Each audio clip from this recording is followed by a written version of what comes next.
Europe 1, 6h57, Thomas Soto. Le vrai faux de l'info de la matinale, Géraldine Vosner, bonjour. Bonjour Thomas. Ce matin, la guerre des projets chez les socialistes. Les proches de Manuel Valls étrillent le projet de leur concurrent Benoît Hamon. Son revenu universel serait une utopie, tout le contraire de la proposition d'un revenu décent portée par Manuel Valls, selon son porte-parole David Habib. Il propose, lui, une dotation qui serait attribuée aux 18-25 ans, qui aujourd'hui sont à l'écart de tous les minima sociaux.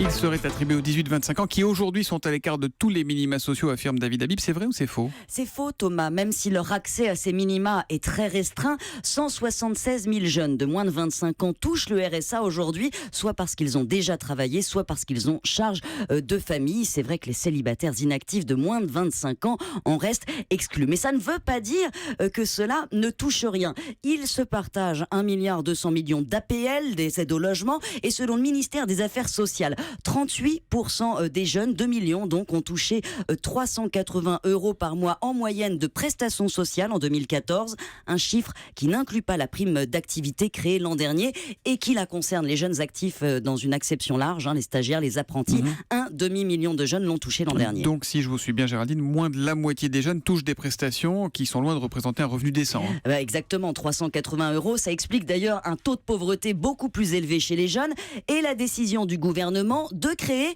cette année un autre dispositif pour les plus précaires, ceux qui ne sont ni dans l'emploi, ni étudiants, ni en formation.